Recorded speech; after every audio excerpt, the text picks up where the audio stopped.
Hi everyone, in this tutorial I'm going to show you how to draw a rose in graphite. Now this project really does focus on the importance of values, the lights, the darks and all of the subtle midtones in between. Now flowers are a great subject to draw for any artist who are new to the medium because they don't have the complexity of fur and feathers. Now this really is about focusing on the shapes that we see for each petal that we're working on. Now you can see here that I'm focusing on very small sections. I don't want to be working on one large area at a time, blocking in that base layer for all of the petals and building up my layers individually like that. I just find that for me, I end up rushing through crucial stages and I do start to become overwhelmed by the process. So for me, I personally like to break everything up into nice, smaller, manageable chunks. So my approach for this was to start off with a layer of graphite powder and then work with my graphite pencils on top to reinforce all of the tones and the shades that build up the shape of the flower. Now what I'm using here is a combination of a paper blending stump and eye makeup applicators just to get that nice soft layer in place. Now the reason I chose this photo of the rose to work from is because there were portions of this flower that were in focus, but there were also lots of elements that were out of focus. So this is going to require a couple of different techniques, and it meant then that I could show a variation of these techniques in the real-time tutorial that's available on my Patreon channel. So what I want to be doing here is mainly focusing on how does that petal travel? Does it curve at the end? Where does that light really navigate onto that petal? You really want to be making sure that you are curving your eye makeup applicators or your paper blending stumps following the shape of the lights and the darks. So you can see here that even though there's no detail, I'm already hinting that that petal curves over away from the centre of the flower. Now one thing I mentioned throughout the real-time version is how all of this does not really look like a flower until you get more of the petals drawn in.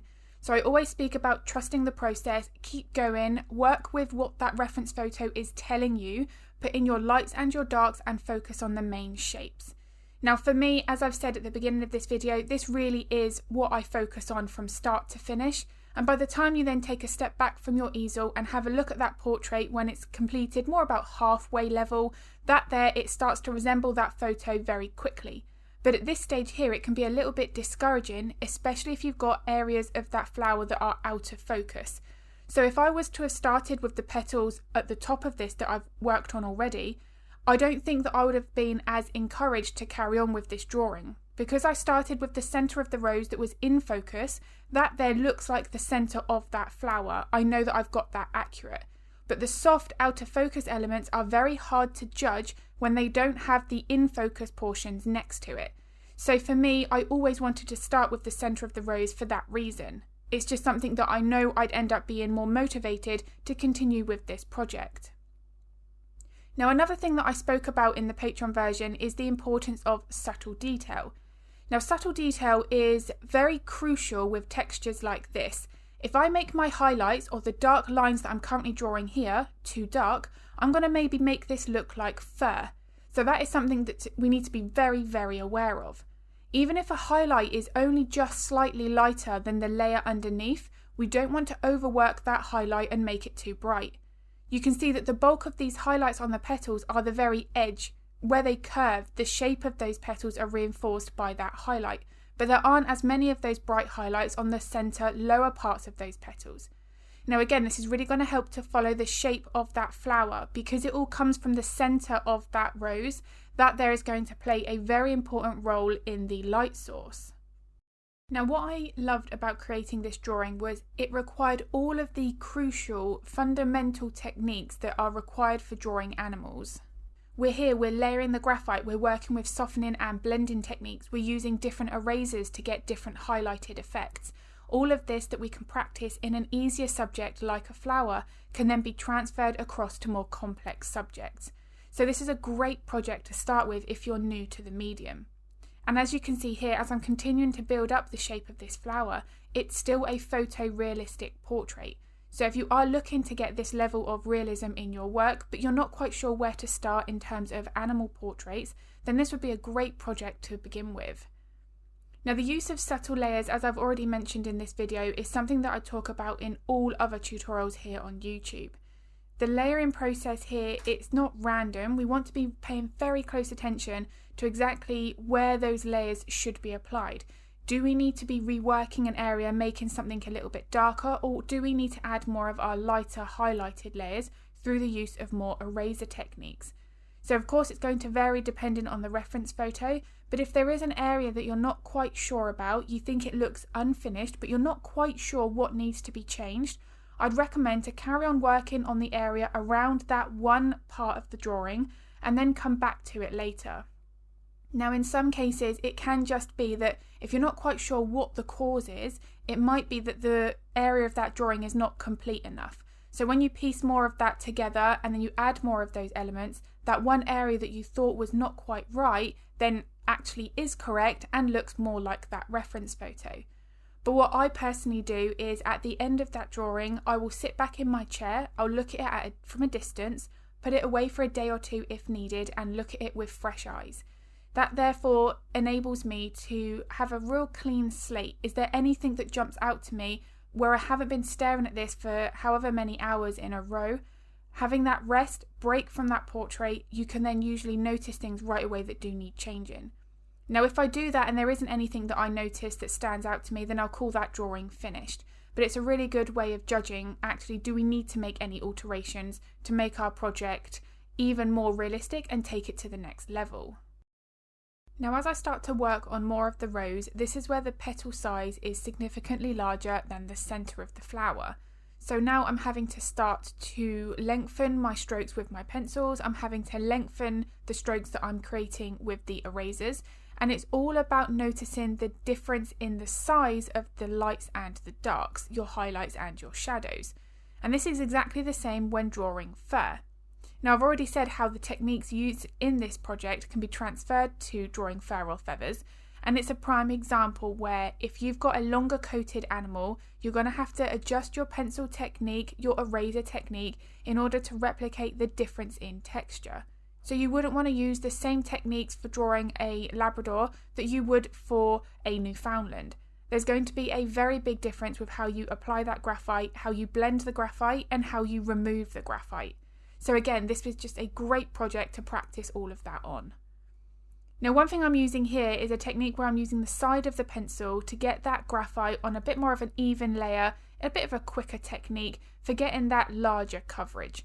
Now the one thing that's very important here is you don't want to apply too much pressure to the paper with that pencil because you're going to end up burnishing.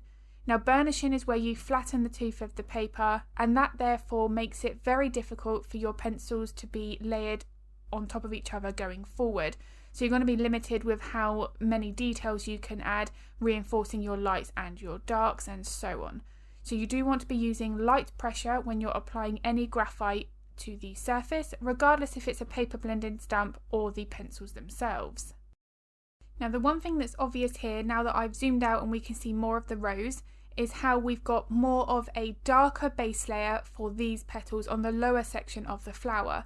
Now this is going to vary depending on the reference photo and the light source, but here the shadows that I'm reinforcing now are crucial.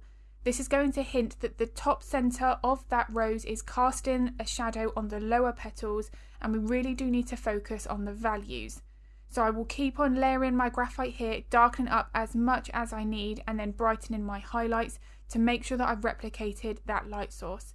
Now lighting is something that I talk about in all tutorials. It's very, very important, especially when working with graphite where we are just focusing on those grayscale tones. So I do really want to be paying attention to exactly where they are positioned, as well as how bright or how dark they are. Now the reason the position of a highlight and shadow is important is it's what builds up that three-dimensional look of whatever that subject is. So if you've got a subject where you've got a bright highlight on the top of the eye, it's usually going to be hinting at the sphere shape of the eye, or above the eye it would be hinting at the eye socket, and so on. With a flower, as I've said at the beginning of this video, if the petal is curving over at the end and able to catch more of that light source, that highlight and where it's positioned is the only thing that's going to be creating that three-dimensional look. You have your highlight and then the shadows that are curving over. Both of those things play such an important role, and they are so crucial to pay attention to. And what I also liked about this project is there isn't a great deal of detail in the petals themselves. Apart from the centre of the rose, you've got a couple of petals there that have a few more of those darker lines and obvious highlighted lines. The rest of these petals, it's quite soft, yet it still looks realistic, and it's because I've got my lights and my darks accurate. So if you would like to see how the tips in this video can be transferred to fur or feathers, then I'll link a video that I've got here on YouTube, and it's my top tips for drawing realistic fur in graphite. If that is of interest, then I will pop that in the description below. So again, you can see here I'm just switching between using my pencils, using my softening and blending techniques, and then going in with my erasers if I need to then lighten any areas. Now the one thing here is I also do darken up some sections which I did feel were a little bit dull, but when I do that I have to go back in and reinforce my highlights. Now for me that's a layer that I don't mind. I don't mind spending those extra few minutes making those alterations because I do feel that getting the contrast right is what's going to make my artwork look that much more realistic. And now I've zoomed out here, you can really see that in full view. The lights, the darks, the shapes of the petals, it's not even the shapes of the petals being accurate. You could get some of those wrong and no one's going to know as long as you've got your contrast right. So I really do hope that this video has been useful. If it was, I would really appreciate it if you could give it a like and a thumbs up. It makes a huge difference to my channel. If you would like to draw along to the real-time version, then as I've mentioned, that is available on my Patreon now. You get the reference photo, line art, full material list, and I also provide a tonal swatch where you can see exactly all of those main grey shades that we need to get right in that drawing. If you've got any art related questions, feel free to pop them in the comments below because I'm more than happy to help if I can. And I'm going to be uploading another video to YouTube next week. I upload 2 videos every week, so if you would like to get notified of that content, then don't forget to hit the subscribe and the bell button. As always, thank you so much for watching.